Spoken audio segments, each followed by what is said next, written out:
Dari di luar tutor ini adik-adik mahasiswa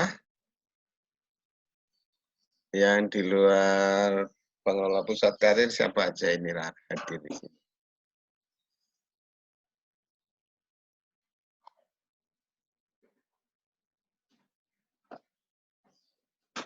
Boleh sebelum kita mulai adik-adik dari peserta, para peserta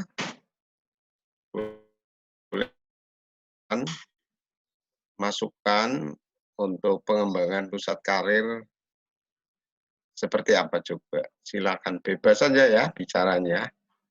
Dan mohon moderator mencatat ini ya, mencatat masukan-masukan dari para peserta ini.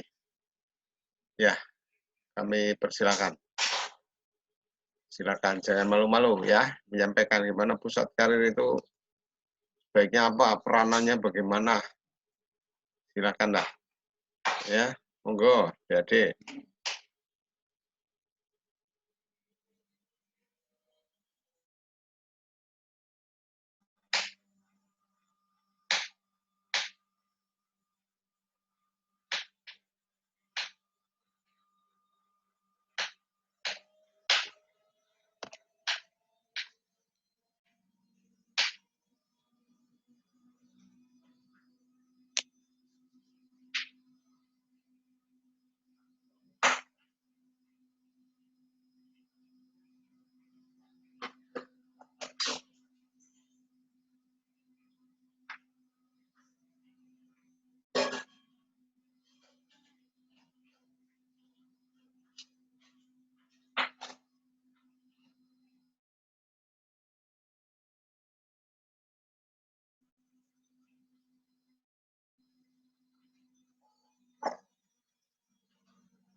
Assalamualaikum warahmatullahi wabarakatuh.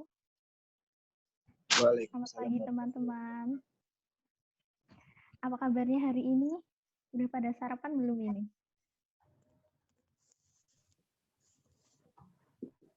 Suara saya bisa didengar atau kurang jelas? Bisa, Kak. Oke. Jadi nanti acara dimulai sekitar jam 9. Sembari menunggu teman-teman yang lainnya yang masih berusaha gabung dengan kita.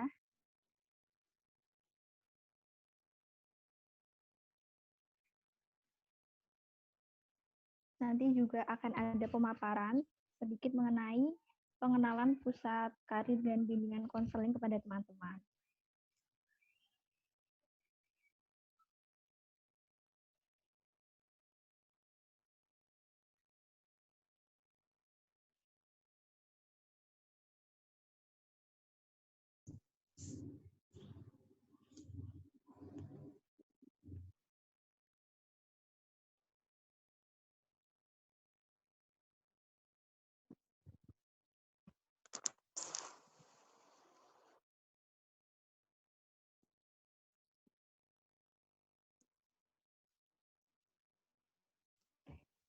Sebelumnya, perkenalkan nama saya Fitrianingsi sebagai salah satu student staff dari Pusat Pengembangan Karir dan Bimbingan Konseling.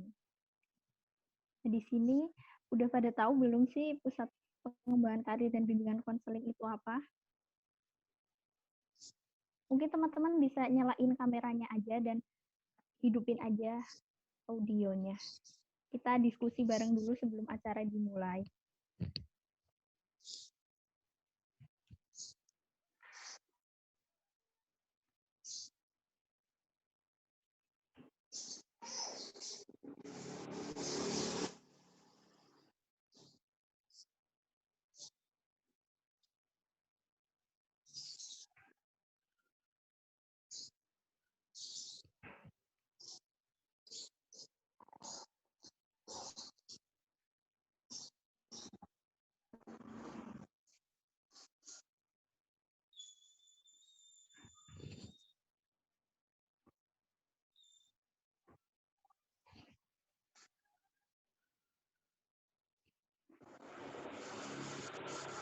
Oke, saya ucapkan selamat datang kepada seluruh peserta webinar series ke-13 Pusat Pengembangan Karir dan Bimbingan Konseling Lembaga Pengembangan Pendidikan dan Profesi Universitas Negeri Semarang tahun 2020. Mungkin kita mulai aja ya pengenalan Pusat Pengembangan Karir dan Bimbingan Konselingnya. Nanti di akhir ini teman-teman misalnya mau tanya bisa langsung di chat aja pertanyaannya. Dimulai aja Mbak Egi di next.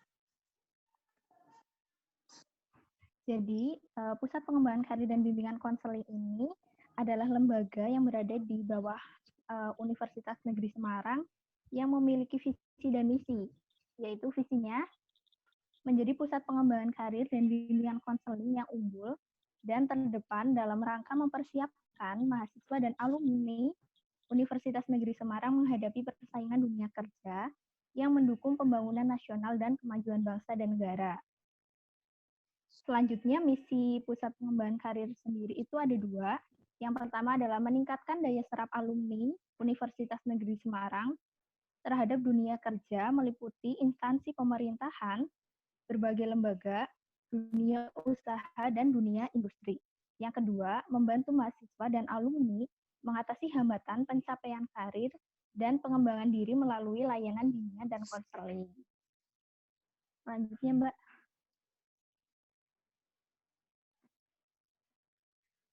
Lalu, dari visi dan misi, Pusat Pengembangan Karir ini mempunyai beberapa tupoksi.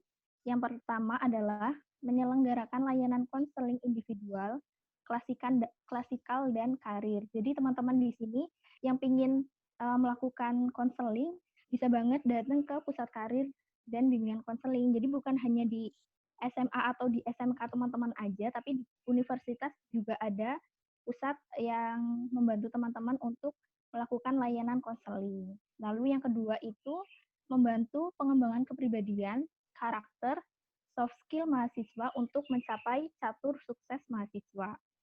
Nah, hal ini dilakukan dalam acara-acara seperti yang saat ini kita lakukan. Jadi, Pusat Pengembangan Karir dan Bimbingan Konseling itu selalu mengadakan acara-acara yang dapat membantu mahasiswa mengembangkan kepribadian dan soft skill-nya. Yang ketiga, membantu pemecahan persoalan akademik yang dialami oleh mahasiswa. Pastinya ini dilakukan melalui layanan bimbingan konseling yang bisa teman-teman lakukan. Terus yang keempat, mengembangkan kemampuan adaptif dalam tantangan zaman dan mendukung kebijakan universitas. Lalu selanjutnya, ada struktur organisasinya. Jadi Pusat Pengembangan Karir ini ada struktur organisasinya di mana Pusat Pengembangan Karir berada di bawah Lembaga Pengembangan Pendidikan dan Profesi Universitas Negeri Semarang. Biasanya kalau teman-teman yang udah sering keliling UNES nih pasti tahu gedung LP3 itu di mana ya. Gedung LP3 itu berhadapan atau berseberangan jalan dengan gedung LP2M yang berada di dekat gerbang utama. Jadi buat teman-teman yang mungkin belum paham nih gedung LP3 bisa jalan-jalan ya ke UNES dan terus mampir ke Pusat Pengembangan Karir dan Bimbingan Konseling. Jadi kepala LP3 ini sebagai penasihat dalam Pusat Karir dan Bimbingan Konseling, lalu ada Kepala Pusat Karir dan Bimbingan Konseling, yaitu Bapak Eko, lalu ada tim akademik, ada staf admin dan keuangan, lalu ada tutor sebaya atau student staff. Teman-teman, suara saya masih bisa didengar dengan jelas ya? Halo? Masih. Bisa, Kak? Ini adalah struktur ini adalah struktur organisasi Pusat Karir dan Bimbingan Konseling. Kepala Pusat Karir itu ada Bapak Eko Supraptono. Beliau adalah dosen Fakultas Teknik. Mungkin dari teman-teman yang dari Fakultas Teknik sudah mengenal beliau ya. Lalu untuk tim akademik itu ada Bu Binti Isrofin dari Fakultas Ilmu Pendidikan. Lalu ada Bapak Supraptono yang beberapa bulan kemarin itu sudah pensiun. Lalu ada Bu Nur Syam dari Fakultas Ilmu Keolahragaan. Lalu untuk staf keuangan itu ada Bapak Karnawi, dan untuk staf admin itu ada Mbak Meliana Kusuma Dewi. Lalu yang terakhir ada student staff yang terdiri dari mahasiswa dari berbagai fakultas yang ada di Universitas Negeri Semarang. Lalu Pusat Pengembangan Karir ini punya program kerja apa aja sih?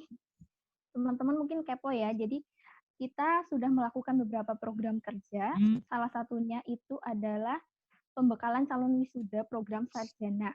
Itu dilakukan melalui pelatihan persiapan karir yang sudah ada 5 tahapan, yaitu tahap 1, tahap 2, tahap 3, tahap 4, dan tahap 5. Di mana tahap 2 sampai 5 itu dilakukan secara daring karena kita sedang melaksanakan social distancing seperti itu ya, adanya COVID-19.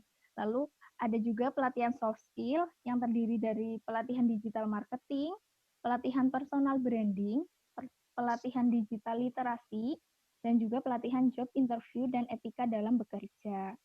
Lalu selanjutnya juga ada program TOT dan pendampingan kemahasiswaan yang dilakukan melalui pembekalan tutor sebaya, TOT dosen berlisensi EDC US, dan yang terakhir itu ada program yang baru-baru ini dilaksanakan, itu ada pelatihan analytical thinking dan problem solving.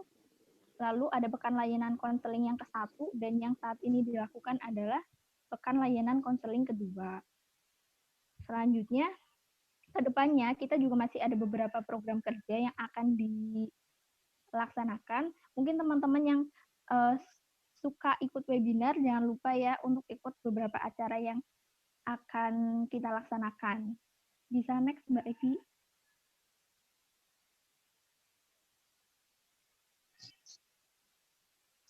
Oke, di PPT itu. Oke, jadi karena di PowerPoint-nya tidak ada, saya jelaskan. Yaitu yang akan kita laksanakan ada pelatihan persiapan karir daring 6 dan 7.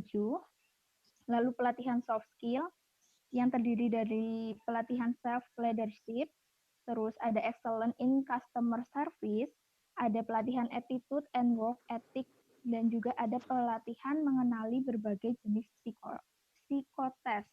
Jadi pelatihan soft skill yang akan kita lakukan ini sangat menarik ya. Jadi buat teman-teman yang masih ingin terus belajar mengenai soft skill bisa ikut dan daftar di acara-acara yang akan kita laksanakan. Lalu juga ada bursa kerja daring, yaitu pengembangan web job fair virtual dan kampus hiring 1 dan 2, dan juga akan ada company gathering 1 dan 2. Dan semua acara kita itu masih dilakukan secara daring karena masih di masa pandemi. Lalu juga ada program TOT dan pendampingan kemahasiswaan melalui layanan konseling online mahasiswa. Dengan beberapa tema itu ada mengenai mengatasi stres akademik, mengenai merencanakan karir, dan mengenai strategi mencapai tujuan. Lalu, karena adanya pandemi, Pusat Pengembangan Karir dan Bimbingan Konseling ini mengadakan sebuah layanan konseling online. Jadi biasanya teman-teman mahasiswa yang ingin konseling itu datang ke kantor Pusat Pengembangan Karir. Tapi karena adanya pandemi, sekarang layanan konseling bisa dilakukan secara online. Dan teman-teman yang mungkin mempunyai permasalahan akademik, ataupun permasalahan pribadi, ataupun kecemasan tentang masa depan bisa banget berbagi dengan kita, melakukan layanan konseling dengan cara menghubungi kita melalui WhatsApp, email kita di karir@mailunes.ac.id, dan juga melalui Instagram kami di Karir UNES. Yang pastinya teman-teman di sini harus follow Instagram UNES, Instagram Karir, maaf. Karena di sana akan selalu diupdate informasi-informasi mengenai acara yang akan kita laksanakan. Dan juga layanan konseling ini gratis untuk mahasiswa. Jadi teman-teman nggak perlu khawatir nanti udah ikut layanan konseling ternyata harus bayar mahal. Enggak, pokoknya di sini gratis dan dapat dilakukan dari rumah, dilakukan secara online dan terbuka untuk semua teman-teman mahasiswa dengan berbagai permasalahan. Ibaratnya kalau teman-teman bingung nih mau curhat ke siapa tentang permasalahan akademiknya gitu, bisa banget datang ke Pusat Karir dan Bimbingan Konseling untuk melakukan layanan konseling gratis. Mungkin sekian pengenalan singkat dari Pusat Pengembangan Karir dan Bimbingan Konseling. Mungkin teman-teman yang masih ingin bertanya atau masih kepo dengan kita boleh melampirkan pertanyaannya di kolom chat, atau mungkin langsung menyalakan audionya untuk diskusi bersama juga boleh. Untuk acara hari ini juga akan dimoderatori oleh Mbak Rina. Selamat pagi Mbak Rina. Pagi. Alhamdulillah, ada kedengaran suaranya sudah Mbak. Mbak Rina ini termasuk Udah denger ya? Udah. Termasuk salah satu student staff tahun 2017 ya, Mbak? Iya, udah lama banget ya, 2017 ya. Sekarang kesibukannya apa, Mbak? Iya. Oh ya, ini sebenarnya lagi ini sih kayak ikut pelatihan-pelatihan, soalnya kan baru aja lulus, terus masih nunggu wisuda yang November, jadi masih gitulah. Berarti sering ikut ini, Kak, acara dari Karir? Iya, tapi berapa kali sih? Mungkin teman-teman yang ingin bertanya ya, jangan malu-malu atau jangan sungkan, bisa langsung dipertanyakan aja, atau mau menyapa-nyapa dan diskusi bersama juga boleh. Ya nih, kayaknya tuh teman-teman tuh lagi, teman-temannya tuh kayaknya tuh diem banget ya. Gimana Mbak, suaranya agak putus-putus? Iya, ini kayaknya tuh teman-teman kita lagi diem-dieman. Iya, mungkin belum sarapan ya Mbak, jadi energinya masih. Iya. Di sini juga sudah ada Pak Eko. Selamat pagi Pak Eko. Ya, selamat pagi. Assalamualaikum warahmatullahi wabarakatuh. Ya, waalaikumsalam warahmatullahi wabarakatuh. Ya, terima kasih teman-teman tutor, student staff yang sangat aktif dan militan, kerjanya ikhlas, cerdas, dan terginas ya. Baik, tadi saya ikut menikmati penjelasan Mbak Fitri tentang bagaimana kiprah program pusat karir. Saya rasa itu satu hal yang memang perlu kita sama-sama share kepada teman-teman sivitas akademika ya, karena mungkin banyak di antara para sivitas akademika yang belum tahu eksistensi atau keberadaan pusat karir. Ya mungkin banyaklah faktor yang menjadi mereka menjadi tidak tahu ya, karena barangkali ya situasi pandemi ini rupanya juga menjadi faktor pemicunya. Ya. Adik-adik pada pulang kampung, lalu juga fokus pada kuliah daring, ya, sehingga ya mungkin kadang-kadang program kita tahu, tetapi karena harus mengutamakan kuliah ya jadi kita maklumi ya. Iya, Pak. Kemudian ya juga perlu kita terus-menerus menggencarkan promosi diri, apa-apa yang dikerjakan oleh pusat karir yang bisa dipetik manfaatnya oleh sivitas ya. Nah ini mari kita sama-sama ya di pusat karir untuk senantiasa menyapa para sivitas dengan share-share informasi-informasi yang bisa dinikmati, bisa diikuti oleh para sivitas. Dan kalau enggak, ini akan sangat sayang karena semua program tentu dibiayai oleh negara, dimanfaatkan. Tapi kalau nanti mahasiswa banyak yang tidak peduli, atau mungkin tidak tahu, atau mungkin tidak ingin memanfaatkan program-program pusat karir ini tentu sangat disayangkan. Ya. Karena di pusat karir ini memiliki satu visi dan misinya tentu adalah mengantarkan para mahasiswa maupun alumni kelak untuk lebih memahami dunia kerja, lebih menyiapkan diri ke dunia kerja dan atau ke dunia karir, sehingga diharapkan setelah lulus nanti tidak lama-lama untuk bisa mengabdikan dirinya, berkarya untuk kepentingan bangsa dan negara. Nah, sehingga kalau nanti pasif, tidak tahu bagaimana dirinya dalam rangka menyongsong dan menyambut karir ke depan, tentu ini sangat rugi ya. Sebagaimana kita sama-sama tahu bahwa persaingan dunia kerja ini sangat ketat sekali, ya, makin hari makin kompetitif, lulusan perguruan tinggi semakin banyak. Tapi jangan khawatir, karena semakin banyak belum tentu juga lalu menjadi persaingan yang tidak harus kita siasati. Karena mungkin secara kuantitatif banyak, tetapi secara kualitatif masih sedikit. Ya. Artinya gini, lulusan banyak, tetapi mungkin kalau nanti seleksi ke dunia kerja belum tentu sesuai dengan standar perusahaan, standar lembaga yang akan dimasuki. Tapi dengan menyiapkan diri lebih baik, tentu Anda semua yang ada mengembangkan diri melalui kegiatan-kegiatan di sini ataupun kegiatan di luar yang ada relevansinya dengan pengembangan diri, maka tentu hal ini akan sangat manfaat ya, membekali diri. Karena itu adik-adik yang sudah di ruang ini ya bertahanlah ya. Kalau mungkin nanti di jam-jam tertentu ada kuliah, silakan buka perangkatnya yang lain. Jadi laptopnya dibuka untuk kuliah, lalu laptop yang kedua untuk Zoom dengan pusat karir, laptop yang ketiga mungkin untuk program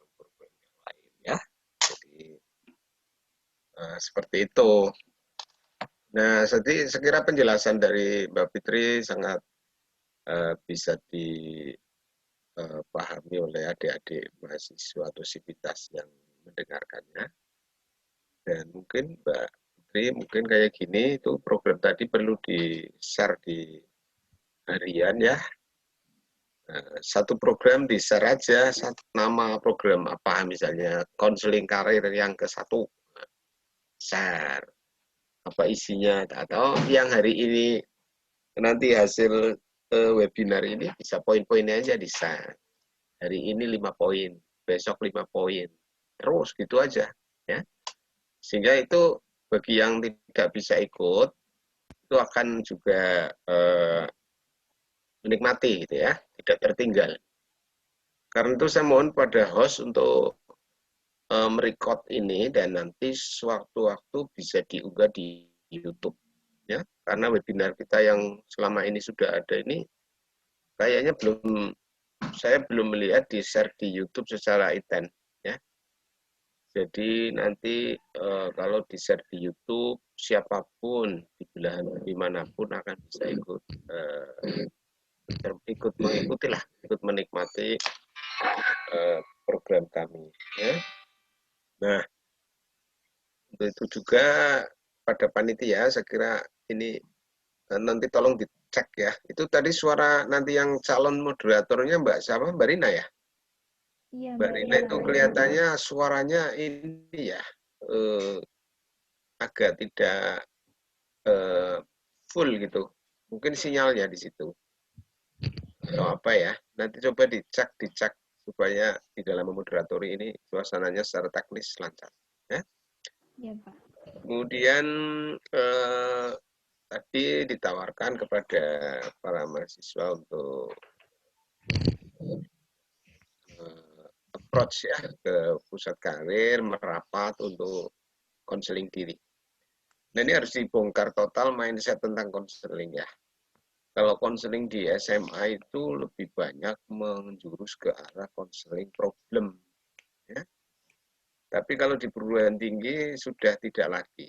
Karena dianggap sudah dewasa, maka problem mesti ada sih, tetapi tidak menjadi tujuan utama dalam proses konseling.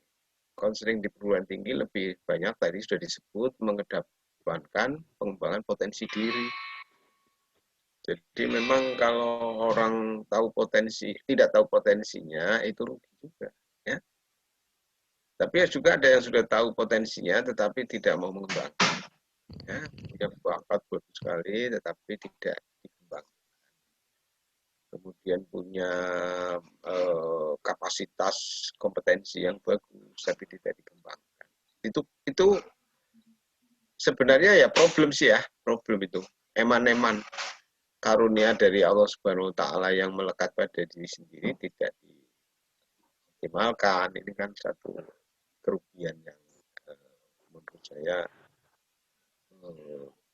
kurang pas ya. Jadi kita diberi organ yang lengkap, yang normal ya. Kemudian diberi kapasitas otak, diberi kapasitas yang sifatnya tidak tampak ya. Itu kan perlu kita kembangkan. Jadi kalau adik-adik yang sivitas akademika mau mencoba mengukur diri, kayak apa sih potensi saya, diukur, bakat dan minatnya di mana, silakan aja lah. Atau bukan bertanya di mananya, tapi bagaimana mengembangkannya ke depan. Sehingga menjadi sumber daya manusia Indonesia yang handal, kan begitu ya. Ini saya kira welcome sekali pusat karir menerima kedatangan adik-adik sivitas akademika ya, dan teman-teman staf akademik, terutama dosen-dosen yang ditugasi sebagai konselor, sebagai psikolog, sebagai layanan karir. Saya kira akan welcome sekali menerima kunjungan adik-adik. Ya boleh kunjungan menggunakan WhatsApp, kunjungan menggunakan media, Dan mungkin ya boleh saja mengadakan satu appointment untuk datang berkunjung secara fisik di pusat karir tentu dengan protokol kesehatan yang sangat ketat. Ya. Nah, saya kira adik-adik semuanya yang tentu ingin memiliki cita-cita ke depan yang dimana cita-citanya memang sangat sesuai dengan semangat zaman. Itu memang mulai sekarang harus sudah mengembangkan diri. Karena ada sebuah buku yang judulnya Tomorrow is Today, ya. Tomorrow is Today ini gimana ini maksudnya? Masa depan itu sebenarnya tergantung dari apa yang dilakukan hari ini. Jadi kalau hari ini Anda tidak merancang untuk ke depan, maka itu keliru. Rancanglah, ya. Nah, perancangan itu salah satunya dengan program perencanaan karir. Silakan, gimana ya? Jadi kalau misalnya Anda menarik diri, tahun 2000 sekian saya sudah lulus, atau pada tahun 2040 saya ingin sukses di bidang apa, atau ingin menjadi apa, maka apa yang harus dilakukan dimulai sekarang. Bekal-bekalnya apa aja? Tarik mundur, ya, tarik mundur. Gitu. Nah, jadi jangan menjadi pemain alam, pemain yang gelundung saja, pemain yang mengalir. Orang sering mengatakan, mengalir aja lah. Enggak, jangan dong. By design, ya, karena Allah juga mencontohkan ke kita semuanya bahwa semuanya diciptakan oleh Allah dengan perencanaan yang hak, dengan desain yang hak, artinya dengan desain yang presisi, yang betul, desain yang benar, yang tepat. Ya. Sama, saya harapkan adik-adik semuanya untuk mengembangkan diri mulai dari sekarang gitu ya. Jadi do from now. Jadi take an action from now to be success tomorrow. Ya, tidak ada orang yang sukses tomorrow lalu hanya saja. Kalaupun ada mungkin 1-2 lah. Tapi itu sebenarnya mungkin secara alamiah dia terdesain. Jadi dia memang mengalir secara nggak menyadari bahwa itu sebuah program yang terencana, gitu ya. Tapi adik-adik sebagai terpelajar saya kira tidak lah. Harus mulai sekarang. Step by step mendesain sukses masa depan. Wah, saya ingin jadi sukses di pemerintahan, misalnya. Saya ingin jadi kepala sekolah yang hebat. Saya ingin menjadi guru yang menggema, yang bisa mengantarkan peserta didiknya sukses. Saya ingin bekerja di perusahaan, menjadi manajer atau menjadi dirut. Wah, itu sudah dirancang dari sekarang. Jadi mindsetnya sudah ditanam, ya, mulai dari itu. Saya kira akan memberikan satu bagi Anda secara baik. Ya, ya saya kira begitu ya Mbak Fitri, ini jamnya sudah melebihi ini, apa sudah bisa kita mulai saja? Ada narasumber sudah rawu di sini, narasumber? Halo? Belum ya? Coba di kontak secara person melalui chat. Karena ini harinya hari mepet Jumat, menurut saya nggak ada salahnya kalau beliau sudah rawuh, bisa kita mulai walaupun pesertanya masih sedikit, nggak apa-apa. Ya. Karena memang tidak sesuatu yang baik kalau diikuti banyak orang. Jadi hanya orang-orang pilihan yang memang dipilih. Dan jumlahnya tidak pernah banyak. Orang-orang pilihan jumlah pilihan. Ya. Jadi namanya pilihan itu pasti jumlahnya bisa dihitung. Nah, saya rasa saya kembalikan ke Mbak Fitri dan teman-teman kalau mau ada yang mau disampaikan. Atau di sini ada Bu Binti kalau sudah tahu, Bu Nur, monggo. Dan coba ngetes itu Mbak Rina sebagai moderator, coba dites dan didengarkan ininya frekuensi modulasi suaranya ya. Mungkin harus pakai headset untuk menerima ini vokalnya ya. Silakan Mbak, saya kembalikan ke jenengan ya. Baik, terima kasih Pak Eko. Assalamualaikum warahmatullahi wabarakatuh. Untuk suara sudah dengar. Iya. Iya, tapi suaranya kok ini ya, kayak pecah gitu Mbak. Kenapa Mbak? Coba, atau ini di ruangan agak masuk di dalam rumah? Iya, ini di dalam ruangan, Pak. Dalam ruangan ya. Coba yang lain bisa kasih koreksi terhadap suara Mbak Rina, coba. Apa ada yang bisa tahu secara teknis harus dibagaimanakan? Silakan.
Rina bisa dimulai, Dek.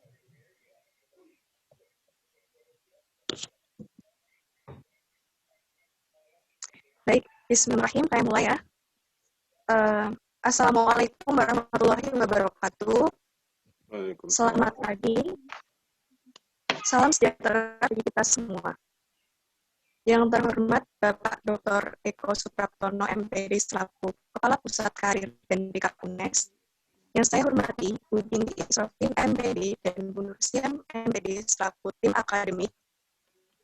Yang saya hormati Dr. Ribut Purwaningrum, MPD selaku pemateri pada pekan layanan konseling sesi 2 ini.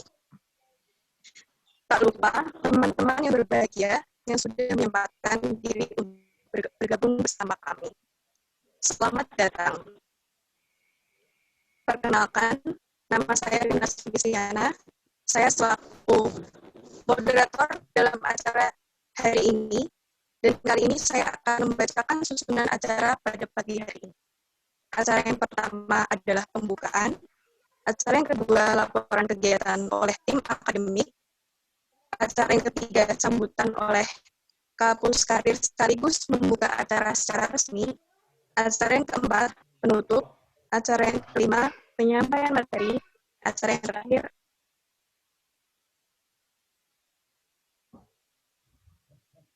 adalah kita buka acara pekan layanan konseling sesi 2 dengan tema menghadapi masalah dengan komunikasi asertif di era new normal dengan membaca tasnya bersama. Bismillahirrahmanirrahim. Kemudian acara yang kedua yaitu laporan kegiatan oleh tim akademik. Kepada tim akademik, waktu dan tempat kami persilakan. Baik, suara saya bisa terdengar, Dek? Bisa, Bu. Oh, oke. Ya, Assalamualaikum warahmatullahi wabarakatuh. Waalaikumsalam warahmatullahi wabarakatuh. Ya, selamat pagi, saudara. Alhamdulillah, gitu ya. Pada pagi hari ini kita bisa bersama melaksanakan kegiatan konseling online sesi kedua. Sebelumnya saya ucapkan yang terhormat kepada Pak Eko Supraptono selaku Ketua Pusat Karir dan BK. Kemudian yang terhormat kepada teman sejawat dalam perjuangan waktu di S2, gitu ya, pemateri kita, yaitu Saudari Ribut Purwaningrum gitu ya. Dan beliau sudah dokter Bapak, jadi langsung gitu ya, langsung Pak lulus langsung melanjutkan gitu, dan alhamdulillahnya gitu ya, sekarang sudah menjadi Bu Dokter Ribut Purwaningrum yang biasanya dikenal dengan Naning gitu. Nah, serta adik-adik tutor Serbaya dan mahasiswa yang saya banggakan. Alhamdulillah, puji syukur kepada Allah Subhanahu wa taala yang telah memberikan nikmat sehat pada kita semua, sehingga pada pagi hari ini kita bisa melaksanakan kegiatan sesi konseling online gitu ya istilahnya, dan dalam keadaan sehat meskipun saat ini suasana di Semarang sedang mendung. Kurang tahu nih bagaimana suasana di Solo gitu. Dan alhamdulillah juga gitu ya, kita bisa melaksanakan kegiatan konseling online ini dalam suasana yang mendung tapi bisa berjalan dengan lancar. Saya di sini selaku tim akademik mencoba untuk melaporkan Bapak bahwa kegiatan sesi konseling ini diikuti kurang lebih 50 mahasiswa yang notabene memang tidak banyak jumlah mahasiswa yang bisa mengikuti karena bisa saja malu atau bagaimana gitu, karena pengalaman kemarin waktu di sesi 1 juga sekitar kurang lebih 50, dan ini yang join pas 50 gitu ya, termasuk tutor sebaya yang mensupport kegiatan ini. Terkait dengan tujuan dari sesi konseling online kali ini, kita mengambil sebuah tema menghadapi masalah dengan komunikasi asertif di era new normal. Mengapa ini diambil sebagai tema? Mengingat bahwa berbagai macam permasalahan yang mungkin dialami oleh mahasiswa kita itu begitu kompleks, dan kadangkala itu tidak bisa langsung diselesaikan gara-gara mereka tidak bisa berkomunikasi secara tegas tanpa harus menyakiti temannya gitu. Kadang gara-gara miskomunikasi akhirnya jadi permasalahan antar teman. Oleh karena itu, dengan harapan kami mengundang Saudari Mbak Naning gitu ya dalam kegiatan sesi konseling online ini, bisa mendapatkan pemahaman bagaimana sebenarnya ketika saya mau berkomunikasi dengan teman untuk menyelesaikan permasalahan ataupun yang lainnya tanpa harus menyakiti gitu. Dan selebihnya ketika kita bisa bersikap asertif, maka sebenarnya apa sih keuntungan yang bisa kita dapatkan? Untuk lebih jelasnya nanti saudara peserta webinar gitu ya, sesi konseling online ini bisa mendapatkan ilmu, dan mudah-mudahan saudara mendapatkan manfaat yang banyak. Dan saya mengapresiasi bagi adik-adik mahasiswa di sini yang sudah join gitu ya.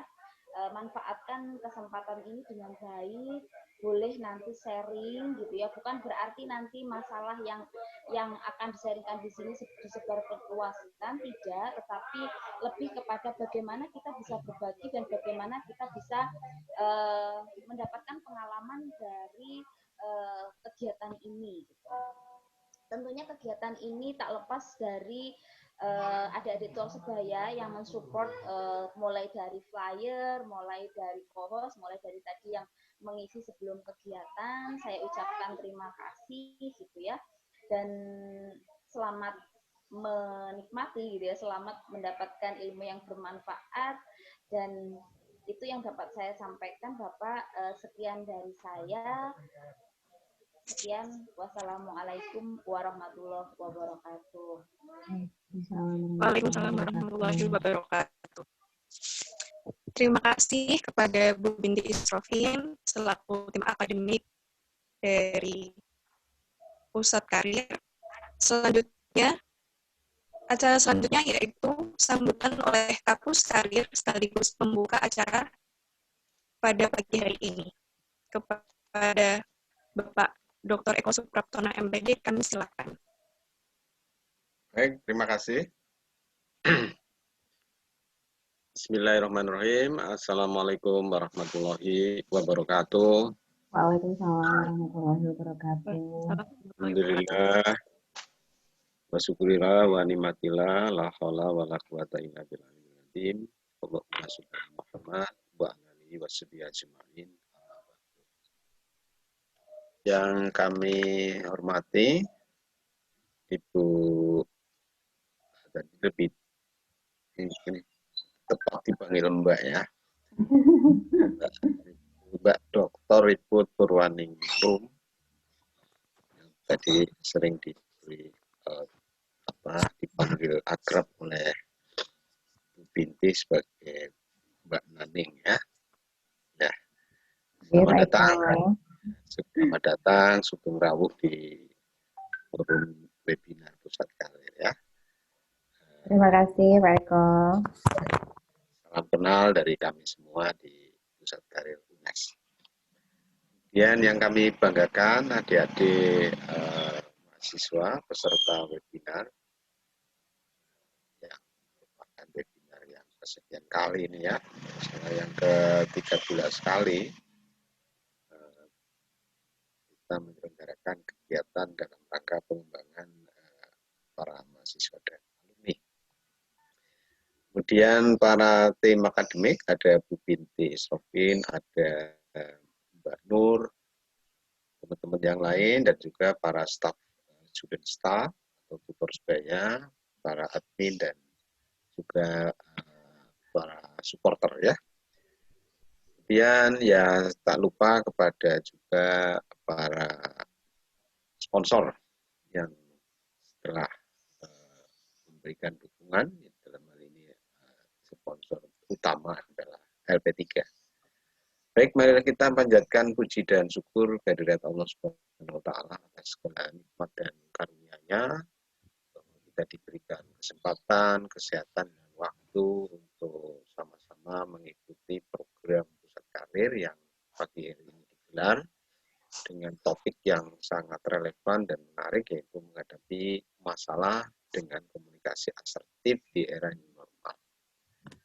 Kita menghadirkan Ibu kita Mbak Naning, Mbak Dr. Naning dari UNS ya. Terima kasih telah dengan segala aktivitas yang sibuk, tapi masih juga berkesempatan sharing ilmunya di ruang kami, dan mudah-mudahan tetap sehat ya Ibu ya, semangat dan menjadi bagian daripada ibadah kepada Allah Subhanahu wa taala. Amin. Para peserta yang kami banggakan, adik-adik mahasiswa, bahwa betul apa yang dikatakan oleh tadi laporan dari Bu Binti, bahwa kita sebagai insan akademik, sebagai orang yang atau insan yang berpelajar, maka menyampaikan komunikasi itu tentu berbeda dengan orang yang tidak terpelajar. Ya, bagaimana kita menjaga diri sehingga komunikasi kita, lidah kita menjadi cerminan siapa sebenarnya kita.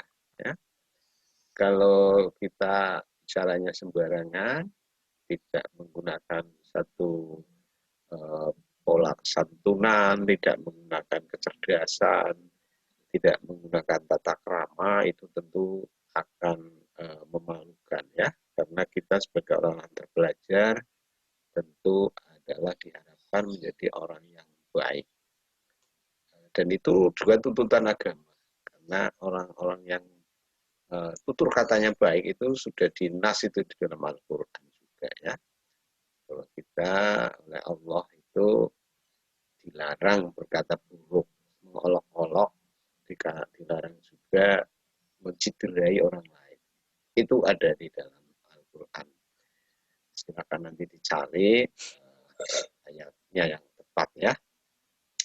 Adik-adik yang berbahagia, Ibu narasumber, kami mengharapkan sekali bahwa konseling yang diselenggarakan secara webinar ini bisa sangat akan dimanfaatkan oleh adik-adik semua ya, berdampak positif, Karena mindset tentang konseling ini memang harus dibongkar. Jangan sampai konseling itu adalah untuk orang bermasalah. Tapi tentunya ini di perguruan tinggi, konseling itu diharapkan akan meningkatkan produktivitas, meningkatkan kapasitas, dan tentu mengantarkan para konseli untuk sukses di masa depannya. Dan memang di dalam satu program kami, keterampilan berkomunikasi itu menjadi bagian daripada program soft skill. Ya. Jadi apa yang kita selenggarakan hari ini dengan menghadirkan narasumber yang berkompeten dari Universitas Surakarta ya, UNS ini satu hal yang sangat tepat sekali adik-adik ikut ya. Karena itu saya harapkan adik-adik semua ikut sampai selesai lah ya. Kalaupun nanti harus berbagi dengan Zoom lain karena harus kuliah dan sebagainya, silakan buka laptop yang lain, buka handphonenya sehingga bisa ikut dengar sana sini ya, mengikuti perkembangan, mengikuti ilmu yang disampaikan oleh narasumber yang jauh-jauh kita hadirkan di ruang ini. Adik-adik para panitia yang berbahagia dan narasumber, pusat karir menggelar acara-acara ini tidak lain adalah memang diharapkan akan meningkatkan kapasitas mahasiswa dan alumni, baik dalam menghadapi dunia kerja maupun juga tentu yang paling di depan kita adalah bagaimana kita membangun komunikasi di ruang akademik ya, karena memang tidak sedikit mungkin kita perlu adik-adik perlu belajar berkomunikasi yang lebih sehat di antara adik-adik juga, kepada dosen, kepada tendik, dan kepada siapapun yang ada di kampus. Nah, tapi kita ini sekarang menggunakan Zoom, menggunakan media sosial, saya kira di sana adik-adik perlu juga menerapkan prinsip-prinsip melakukan komunikasi yang baik. Nah, di era new normal inilah saya kira kita mulai untuk menata diri lagi, karena dengan pandemik ini cukup terasa secara signifikan menggoyang tatanan kehidupan sosial kita, ya, dengan jarak sosial begitu aja itu kan sudah, menurut saya dulu kita akrab dengan salaman ya, sekarang kok sepertinya mau salaman jadi takut-takut, itu juga bagaimana ya, ini menggoyang komunikasi ya, bagaimana kita menyampaikan agar orang yang mau bersalaman ke kita lalu kita menghindar juga kurang tepat juga ya. Tapi bagaimana ini ya, ini nanti coba barangkali ada tip-tip. Kemudian juga komunikasi akademik juga saya kira ini karena adik-adik semua sangat jauh jaraknya dari kampus, harus komunikasi dengan dosen tentu dibangun dengan komunikasi yang produktif, komunikasi yang sehat, sehingga antara dosen dan mahasiswa terjalin satu kesamaan persepsi, juga terjalin satu kesepakatan yang mungkin tentu akan berdampak pada keberhasilan saudara dalam menggali ilmu pengetahuan, menggali ilmu dan teknologi yang menjadi bekal ke depan. Nah, untuk itu saya kira acara ini dengan berharap pada ridho Allah Subhanahu wa taala, dengan ucapan bismillahirrahmanirrahim, dan seizin Pak Ketua LP3, mohon maaf yang sampai siang ini tadi kemungkinan masih ada beliau punya agenda di luar ya, saya belum mendapatkan informasi sehingga dari kemarin Pak Sekretaris LP3 mendelegasikan kegiatan ini dibuka langsung oleh Kepala Pusat. Jadi secara pribadi saya menyampaikan permohonan maaf kepada semua pihak dan kepada pimpinan LP3 yang hari ini juga mungkin belum sempat hadir karena agenda di S2. Sekali lagi mari kita sama-sama membaca tasmiyah bersama. Bismillahirrahmanirrahim. Dengan ini saya nyatakan kegiatan konseling dengan topik menghadapi masalah dengan komunikasi asertif di era new normal secara resmi dibuka. Demikian, wassalamualaikum warahmatullahi wabarakatuh. Waalaikumsalam warahmatullahi wabarakatuh. Baik, terima kasih kepada Pak Eko yang telah membuka acara pada pagi hari ini. Selanjutnya, sebelum kita tutup acara pembukaan pada pagi hari ini, marilah kita meluangkan waktu untuk foto terlebih dahulu, foto bersama. Mungkin untuk para peserta bisa untuk mengaktifkan kameranya.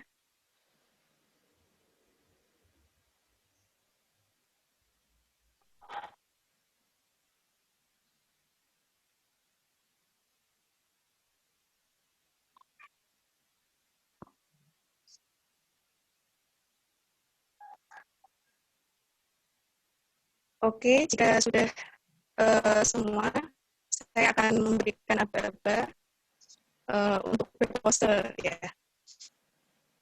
1, 2, 3.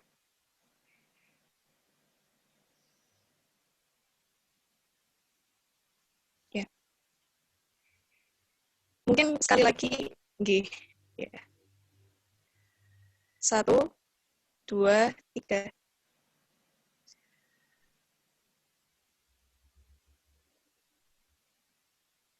Ya, terima kasih untuk para peserta yang sudah meluangkan waktu untuk foto bersama.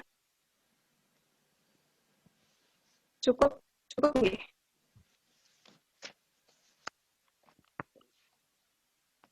Selanjutnya yaitu penyampaian materi dari Dr. Ibu Purwaningrum MPD. Kepada Dr. Ibu Purwaningrum, kami silakan.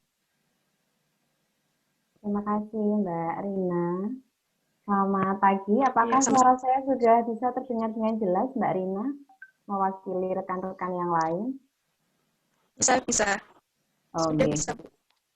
Kemudian gambar saya juga sudah terlihat dengan jelas ya Mbak Rina?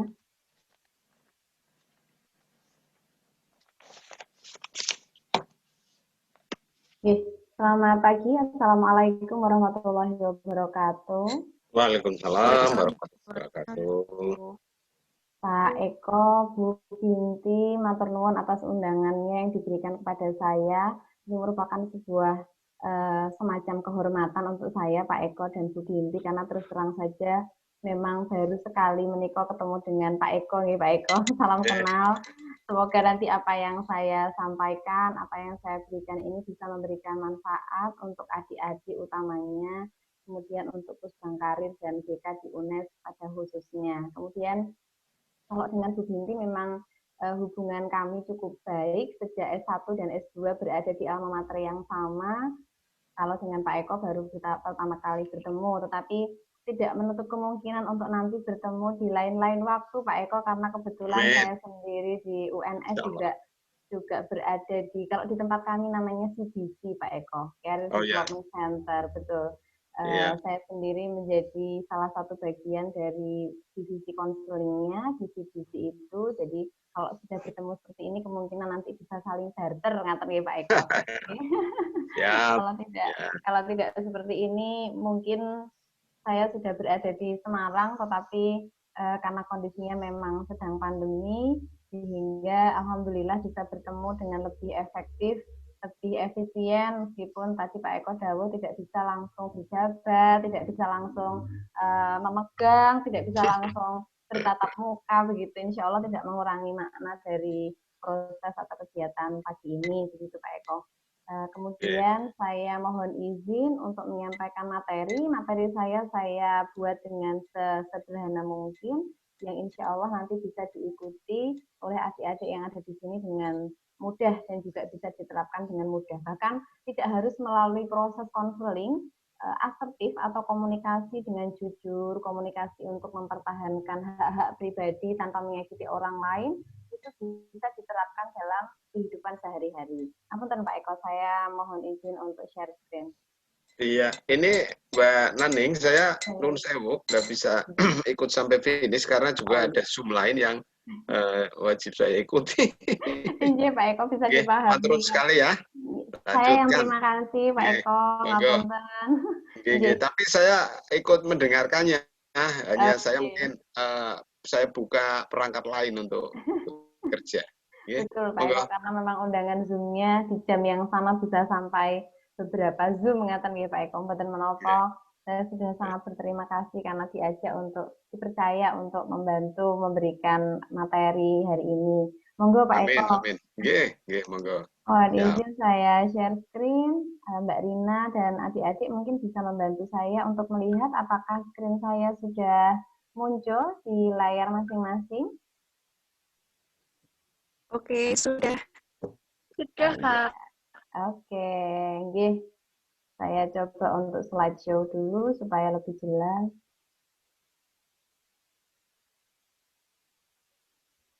Ya, mungkin sudah jauh lebih jelas, nggih. Mbak dan Mas yang ada di sini ada 60 partisipan yang saya lihat tadi. Topik kita hari ini adalah terkait komunikasi efektif dengan asertif. Untuk mahasiswa yang berada di jurusan bimbingan dan konseling, kemudian ada di jurusan psikologi, saya pikir istilah asertif itu seringkali kita dengar begitu nggih. Tetapi karena dari Bu Binti, kemarin saya mendapatkan informasi bahwa yang hadir hari ini tidak semuanya dari BK dan tidak semuanya dari psikologi. Nanti kita akan belajar lebih jauh. Sebetulnya apa yang disebut dengan komunikasi efektif dengan asertif. Sebetulnya apa yang dimaksud dengan asertif itu? Materi saya ini nanti bisa diminta, kemudian bisa saya berikan melalui Bu Binti, lalu bisa di-share dan bisa dibaca pelan-pelan nanti di rumah, kemudian dipraktikkan dalam kehidupan sehari-hari. Nah, sebelum saya masuk pada materi, saya mungkin akan berkenalan terlebih dahulu, meskipun saya tidak tampilkan CV. Saya Ribu Purwaningrum, biasa orang-orang memanggil saya dengan sebutan Naning, tetapi boleh juga dipanggil Bu Ribut, boleh juga dipanggil Bu Ningrum. Cuma yang lebih akrab biasanya dipanggil dengan sebutan Naning. Saya dosen di UNS, tetangga kota ya, kalau dari Semarang itu sekitar 1,5 jam melewati tol, saya biasanya ke Semarang, tetapi saat ini posisi saya sedang di Jawa Timur, karena bisa WFH, jadi memilih untuk berada di Jawa Timur beberapa lama. Sehingga monggo nanti jika di antara adik-adik ini ada yang membutuhkan saya atau lembaga dari UNS, CBC maupun Prodi BK di UNS, silahkan saja menghubungi melalui Bu Binti boleh, melalui Mbak Rina nanti bisa meminta nomor kontak saya, misalnya membutuhkan materi, misalnya membutuhkan hal-hal yang bisa saya berikan, silahkan saja, saya senang berbagi. Nah, kebetulan hari ini saya diminta untuk menyampaikan terkait komunikasi efektif. Saya akan memulai dari satu quote yang saya tulis sendiri, dan mungkin ini juga terjadi pada kehidupan adik-adik sekalian. Bukan hanya adik-adik ya, terjadi pada kehidupan hampir semua orang, khususnya di Indonesia, khususnya lagi di Jawa, khususnya lagi di Jawa Tengah. Karena memang setiap daerah itu kan memiliki karakteristiknya masing-masing. Kebetulan saat ini kita tinggal di Jawa Tengah dengan berbagai budaya dan juga hambatan budayanya yang mana itu sangat erat kaitannya dengan materi kita hari ini. Quote saya yang saya jadikan permulaan untuk memberikan materi hari ini adalah banyak yang meremehkan komunikasi, padahal nyatanya komunikasi adalah jalan terbaik untuk menyelesaikan masalah. Coba diserap dulu quote ini atau tulisan ini, kemudian dimaknai. Setengah menit sampai 1 menit.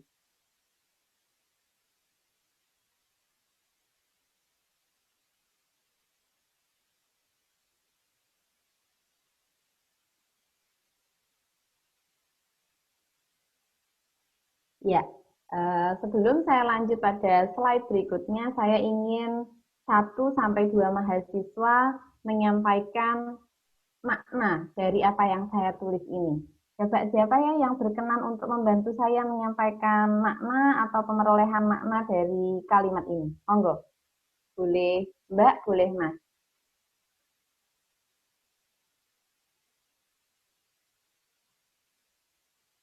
Silakan langsung nyalakan mikrofonnya untuk menyampaikan pendapatnya.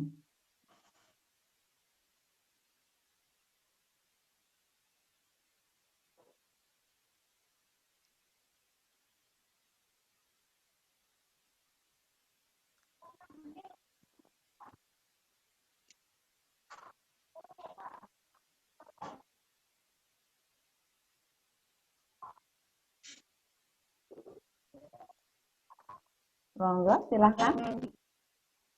Oke. Mungkin saya mau memberikan pendapat saya mengenai komunikasi. Mengapa komunikasi itu penting?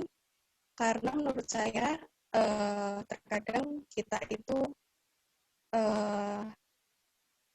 memiliki masalah dengan orang lain itu karena kita tidak memiliki komunikasi yang baik. Kenapa seperti itu? Karena terkadang kita memiliki keinginan, misalnya kita ingin A, tapi lawan kita atau lawan bicara kita menginginkan B. Jadi kita tidak akan pernah tahu jika kita tidak mengungkapkan atau memiliki komunikasi yang baik seperti itu. Baik, terima kasih Mbak Rina telah bersedia untuk membantu saya menerjemahkan begitu ya kalimat yang sudah saya tulis di slide-slide awal ini. Terima kasih. Betul. Kadang kita pengennya A, tapi kita tidak mau menyampaikan apa keinginan kita itu, hingga akhirnya orang lain itu tidak mampu menangkap apa yang kita inginkan. Jadi biasanya banyak di antara kita yang mengeluarkan jurus apa namanya kebatinan, batin sampai peka begitu ya, pengennya peka. Sama pacarnya pengennya juga peka. Gimana sih caranya supaya cowok-cowok itu bisa peka pada saya? Padahal kadang dipekai pun kita juga masih salah begitu ya. Sehingga komunikasi itu adalah memang titik yang paling penting untuk kita bisa menyampaikan apa yang kita butuhkan, apa yang kita inginkan, apa yang tidak sesuai, apa yang mungkin bisa diperbaiki. Sehingga kalau ada sesuatu yang disebut masalah atau kesulitan-kesulitan tertentu, maka cara yang paling tepat adalah dengan mengkomunikasikannya. Kadangkala orang-orang, ya kita sendiri, mungkin saya juga seperti itu, malas untuk berkomunikasi atau malas untuk menyampaikan apa yang saya butuhkan, apa yang saya inginkan. Padahal dengan kita menyampaikan itu tadi, apa-apa yang dianggap sulit itu bisa menjadi lebih mudah. Nah, itulah kenapa komunikasi itu perlu dibangun, perlu dilakukan secara efektif, dan supaya bisa efektif, maka komunikasi ini perlu dilatih seperti apa caranya. Saya melakukan survei kecil-kecilan pada beberapa mahasiswa, hampir 300 mahasiswa. Di antara mahasiswa saya ini ada 76% yang menganggap bahwa lebih memilih untuk menghindari komunikasi saat dirasa ada kesulitan atau masalah yang harus disampaikan pada orang lain. 76% ya, 76% ini cukup banyak kalau diangkakan. Misalnya 300 orang saja 76%-nya ini berapa puluh orang atau berapa ratus orang. Mereka lebih memilih untuk menghindari mengkomunikasikan masalahnya pada orang lain. Orang lainnya ini ya siapa saja, baik anggota keluarga, atau rekan satu kelompok, atau atasan, teman bermain, bahkan pada pasangannya. Seringkali di antara mereka-mereka ini memilih untuk menyimpan sendiri masalahnya dan menganggap semuanya baik-baik saja.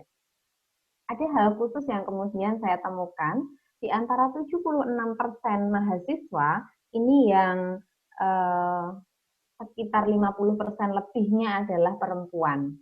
Jadi kalau laki-laki itu mungkin lebih tastes ya, lebih bisa menyampaikan apa yang menjadi unek-uneknya. Sedangkan kalau yang perempuan itu bisa jadi menurut mereka memang lebih baik untuk menyimpan sendiri atau mengharap kepekaan itu tadi sehingga merasa tidak perlu untuk menyampaikan komunikasi atau mengkomunikasikan, sehingga lebih memilih untuk menghindari komunikasi. Maka dari itu tidak jarang, monggo nanti direfleksi sendiri ketika berada di rumah, misalnya memiliki teman satu kelompok, karena sekarang seringkali berkelompok tugasnya, di antara teman-teman itu ada beberapa yang sebetulnya memiliki masalah tapi tidak mau mengungkapkan. sehingga seolah-olah dalam kelompok itu baik-baik saja. Padahal belum tentu seperti itu. Dengan pasangannya, dengan pacarnya, dengan suaminya misalnya. Seringkali juga tidak mampu mengungkapkan atau mengkomunikasikan apa yang diinginkan dengan tepat. Sehingga rasanya dalam sebuah hubungan itu salah terus. Padahal jika diungkapkan dan dikomunikasikan itu bisa menjadi lebih baik.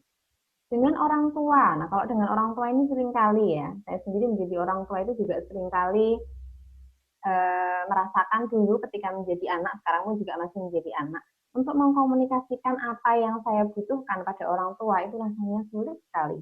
Kadang diliputi rasa takut, kadang diliputi rasa tidak percaya diri, kadang sudah penuh dengan pemikiran bahwa aduh nanti kalaupun saya ngomong sama bapak ibu mungkin akan ditolak, misalnya begitu. Dengan atasan, dengan dosen, dengan rekan sejawat dan seterusnya. Banyak yang lebih memilih untuk menghindar dibandingkan harus membicarakan secara langsung apa yang sebetulnya dia rasakan dan dipikirkan.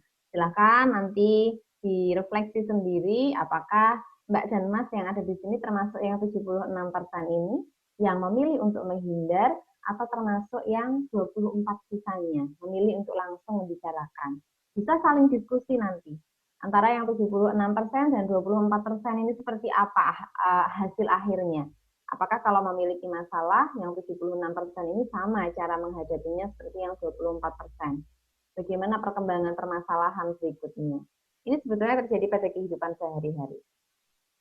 Nah, ini beberapa alasan kenapa individu atau kelompok itu menghindari komunikasi, padahal komunikasi itu penting. Yang pertama adalah terhambat budaya. Tadi sudah saya jelaskan bahwa kita tinggal di Indonesia, kita tinggal di Jawa Tengah, Semarang dan Solo itu memiliki karakteristik yang cukup mirip. Kadangkala kalau kita mau menyampaikan sesuatu dengan jujur, itu khawatir menyakiti orang lain. Takut tidak sesuai dengan apa yang diharapkan oleh orang lain, khawatir tidak bisa diterima apa yang kita katakan itu. Misalnya begini, ketika sebuah diskusi mata kuliah karena perkuliahannya dilakukan secara online, kemudian ada salah satu mahasiswa di dalam satu kelompok itu sulit sekali dihubungi. Sulit dihubungi itu ya entah apakah karena kendala sinyal atau karena memang tidak ada kuota atau memang karena malas. Ada ya yang malas gitu sehingga kuliah online-nya dilakukan secara dengan rebah-rebahan gitu juga ada. Nah, untuk menyampaikan, Mas atau Mbak, ayo toh kalau diajak diskusi online itu responnya yang cepat. Kadang untuk menyampaikan hal yang sederhana dalam sebuah kalimat, menggunakan kalimat seperti itu terhambat budaya. Kira-kira nanti yang bersangkutan ini marah atau tidak, sakit hati atau tidak, kemudian tambah lari atau tidak, misalnya begitu. Sehingga banyak sekali yang dipikirkan oleh individu dalam menghindari komunikasi yang terkait dengan hambatan budaya. Apalagi kalau mau menyampaikan sesuatu pada mereka-mereka yang lebih sepuh, pada mereka-mereka yang lebih tinggi kedudukannya, kepada dosen, kepada orang tua, kepada kakak misalnya. Nah, itu bisa jadi ada hambatan budaya di situ. Karena adanya hambatan budaya itu diikuti dengan alasan yang kedua. Saya khawatir kalau salah bicara. Tidak tahu cara berbicara atau cara berkomunikasi yang tepat, yang jujur, yang tidak menyakitkan, sehingga yang muncul adalah yang ketiga. Yakin masalah akan selesai dengan sendirinya. Misalnya ada konflik dalam satu kelompok, atau ada konflik dengan pasangan, ada konflik dengan dosen, dengan siapapun. Yang pertama terhambat budaya, kemudian yang kedua khawatir salah bicara, sehingga nanti kalau saya salah bicara malah masalahnya tidak selesai, malah masalahnya akan semakin runyam misalnya. Akhirnya beralih pada alasan yang ketiga. Individu yang bersangkutan meyakini dengan sendirinya bahwa masalah yang terjadi pada saat itu akan selesai dengan sendirinya. Saya tak menang saja, saya tak diam saja. Mungkin dengan saya diam ini nanti si masalah itu akan hilang dengan sendirinya. Ada yang seperti itu ya. Saya yakin banyak yang ada tiga alasan ini, ada banyak yang mengalami salah satu dari ketiganya atau bahkan tiga-tiganya ini dialami semua. Padahal Mas dan Mbak nanti bisa dicatat kalimat dari saya bahwasanya tidak ada masalah yang selesai dengan pembiaran. Tidak ada masalah yang selesai dengan, ayo wis lah, nanti lama-lama juga akan selesai sendiri. Adanya justru sebaliknya. Masalah yang dihindari, tidak dikomunikasikan dengan baik, itu akan menumpuk, disimpan di alam bawah sadar kalau kata Freud. Disimpan di alam bawah sadar, semakin menumpuk, nanti ketambahan masalah lagi, dibiarkan lagi, ditumpuk. Ketambahan masalah lagi, tidak dikomunikasikan lagi, menumpuk lagi. Akhirnya tumpukan itu akan semakin banyak dan menggunung. Bukan semakin selesai, tetapi semakin menjadi. Jadi artinya kalau tidak dikomunikasikan dengan baik, tidak diselesaikan dengan baik, maka hal-hal semacam itu akan tumbuh, subur, dan justru akan merusak. Kalau ada hubungan dengan teman dekat, begitu biasanya kalau sudah dekat dengan teman ini, satu kos atau satu kontrakan, jika ada masalah itu lebih baik disimpan. Padahal semakin kita hidup bersama-sama, sering kemana-mana bersama-sama, sering berbagi, itu semakin terlihat atau semakin sering ditemui kondisi-kondisi yang tidak ideal. Sehingga perlu dikomunikasikan. Contohnya di dalam satu kosan, itu ada 2 mahasiswa tinggal bersama, yang satu ini tipenya rajin, yang satu ini tipenya biar-biar saja. Kalau pas pengen ya bersih-bersih, kalau pas nggak pengen ya sudah dibiarkan saja. Akhirnya setiap kali masak, wajan dibiarkan, tidak segera dicuci, tempat-tempatnya yang di dapur jadi kotor, bau. Yang satu kan merasa terganggu. Karena merasa terganggu, mestinya dikomunikasikan dengan baik. Aku nggak senang seperti ini, karena kita tinggal berdua, bagaimana jika, misalnya begitu. Mestinya komunikasinya demikian. Tetapi karena adanya 1, 2, dan 3 di slide ini, maka dia biasanya memilih untuk diam. Ya wes lah, nggak enak kalau saya harus ngomong. Kalau saya pas sempat, nanti coba saya bantu untuk membersihkan dapur. Akhirnya dia kan diam-diam membersihkan dapur. Dapur jadi bersih, dianggap tidak ada masalah oleh si yang tak ini tadi atau yang tidak suka kebersihan. Akhirnya dianggap baik-baik saja. Padahal yang satu membantu mencuci piring itu sambil berundel di dalam hati, sambil mengumpat di dalam hati. Sama-sama ngaku, sama-sama bayar, tapi kok yang membersihkan piring saya saja. Itu ngomongnya pada diri sendiri, padahal harusnya berbicaranya pada yang bersangkutan.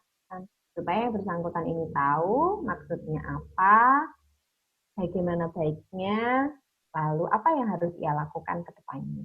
Itu hanya masalah cuci piring, belum masalah pinjam uang, belum masalah pengerjaan tugas, belum masalah pinjam-meminjam barang, dan lain sebagainya. Sehingga monggo nanti dianalisis juga di rumah, apakah iya ya saya kalau mau berkomunikasi pada orang lain itu ada 3 hal ini yang melandasi kenapa saya menghindari komunikasi. Biasanya ini juga terjadi pada mahasiswa-mahasiswi yang sedang ada di rantau. Nah akhirnya tapi ya, kalau sudah ada 3 hal yang membuat komunikasi itu dihindari, akhirnya akan muncul 2 hal akibatnya. Yang pertama, orang lain tidak tahu adanya masalah, seperti yang diceritakan Mbak Rina. Saya pengen A, tapi tidak mau ngomong A, atau tidak berani ngomong A, atau memilih untuk tidak berbicara A, akhirnya tidak tahu kalau saya pengen A. Saat ini saya pengen kue misalnya. Kan gampang ya, saya ingin kue, beli yuk. Tapi untuk berbicara seperti itu sulit sekali. Akhirnya siapa yang tahu kalau hari ini saya pengen kue? Andainya saya ngomong dengan lugas bahwa saya pengen kue, kan gampang. Tinggal diiyakan atau ditolak oleh lawan bicara kita. Kemudian pada akhirnya pilihan yang kedua atau akibat yang kedua dari adanya penghindaran pada komunikasi tadi adalah individu melampiaskan dengan cara yang salah. Nah, monggo dibaca bersama-sama. Di sini cara-cara melampiaskan yang salah itu membicarakan dengan orang lain. Rasan-rasan. Diskusi tapi dalam hal yang negatif. Membicarakan teman sekamar dengan teman sekamarnya yang lain. Membicarakan teman sekelas atau sebangku dengan temannya yang lain. Kayak loh, orang saya itu pengennya begini kok ya enggak mudeng-mudeng. Ada yang seperti itu, saya yakin banyak yang begitu. Mungkin tidak disadari, hari ini saya mencoba untuk menyadarkan. Saya sendiri juga kadang seperti itu. Karena tidak bisa menyampaikan pada orangnya langsung, maka saya sampaikan pada orang lain. Harapannya enggak tahu harapannya apa. Yang penting saya cerita saja pada orang lain. Padahal itu bukan menyelesaikan masalah. Orang yang bersangkutan tidak tahu masalahnya apa, orang lain jadi tahu masalahnya apa. Nah, orang lain ini mungkin akan bercerita ke orang-orang yang lain. Akhirnya bisa saja sampai ke telinga si yang bersangkutan. Jadilah masalah. Yang semula dihindari malah justru menjadi masalah. Bisa juga tetap tidak tahu yang bersangkutan. Jadi akhirnya hanya jadi kabar burung saja. Kemudian yang kedua, kalau sudah membicarakan dengan orang lain, puas, dirasani, dibuka aibnya ke orang lain, bisa jadi dilampiaskan dengan cara yang kedua, yaitu menuliskan pesan sindiran melalui media sosial. Nah, ini sangat erat kaitannya dengan proses era adaptasi kebiasaan baru saat ini yang membuat kita sangat sering menggunakan media sosial. Saya yakin Mbak dan Mas di sini memiliki media sosial paling tidak satu. WhatsApp yang paling mudah, kemudian Instagram, kemudian yang lain-lain banyak.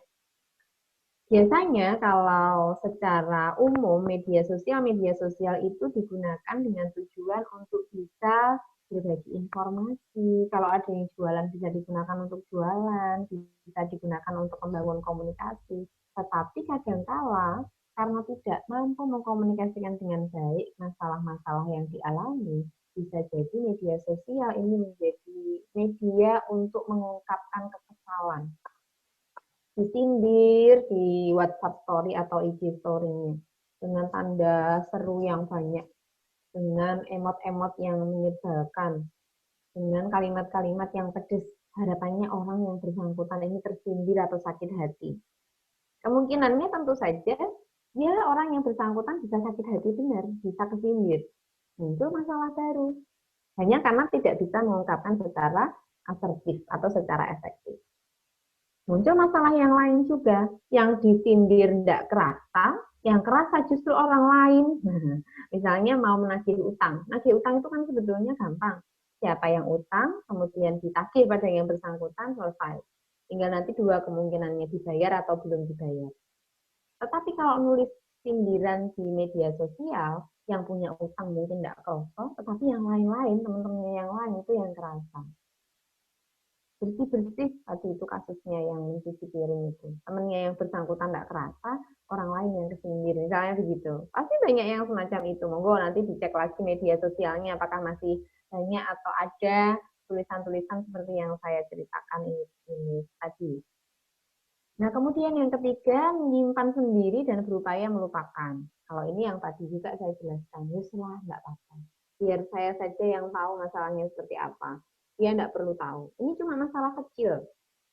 Sejujurnya, tidak ada masalah kecil yang dibiarkan terus hilang. Masalah sebesar atau sekecil apapun itu muncul karena adanya komunikasi yang buruk. Semakin memburuk komunikasi, maka masalah akan tumbuh semakin banyak. Semakin disimpan sendiri, semakin sakit sendiri, semakin marah pada diri sendiri dan juga pada orang lain. Rasanya tidak hanya masalah inti yang tidak bisa diselesaikan, bahkan mungkin nanti ujung-ujungnya bisa benci pada orang yang bersangkutan. Memang seperti itu manusia unik, pengennya menyelesaikan sendiri. Tapi perlu kita ketahui bahwa masalah orang lain itu bukan kita yang wajib menyelesaikan, dia sendiri yang wajib menyelesaikan. Tugas kita adalah mengkomunikasikan bahwa apa yang dia lakukan itu mungkin mengganggu orang lain, termasuk saya. Kalau hanya disimpan sendiri, iya-iyakan sendiri, diterima sendiri, nah itu malah menyakiti diri sendiri namanya. Yang punya masalah santai, yang ada di sekelilingnya, misalnya kita, nah itu akan terganggu. Yang keempat, berupaya membicarakan namun dengan cara yang agresif, melabrak, marah-marah, mengumpat. Kalau di Jawa Timur namanya misuh-misuh, kalau di Semarang mungkin sama saja ya, dengan penuh emosi. Nah, orang yang diumpat atau dimarah-marahi, dilabrak, juga tambah sakit hati. Tidak adanya komunikasi yang efektif, tidak adanya komunikasi yang asertif bisa berujung pada keempat hal ini. Kelima hal dengan ditambah dengan kotak yang satunya. Nah, sebelum kita masuk pada komunikasi asertif atau komunikasi efektif, saudara perlu saya berikan satu slide ini. Setiap orang berhak untuk menyampaikan apa yang ia rasakan dengan cara yang tepat. harus ditanamkan pada mindset sendiri. Saya adalah individu dan saya memiliki hak untuk menyampaikan apa yang saya rasakan dengan cara yang tepat. Pada orang lain, pada orang tua, pada pasangan, pada rekan sejawat, kita berhak untuk menyampaikan apa-apa yang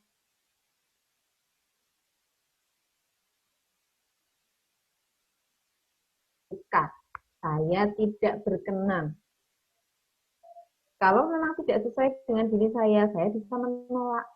Duduk aku, usah ngajak, tetapi dengan cara yang tepat ya. Nanti di belakang coba kita baca-baca lagi. Setiap orang berhak untuk didengarkan dan dipahami. Kalau kita tadi berhak untuk menyampaikan, apa yang kita sampaikan itu memiliki hak untuk didengarkan dan dipahami oleh orang lain. Sehingga jangan beranggapan bahwa paling nanti sama bapak dan ibu ditolak. Belum dicoba.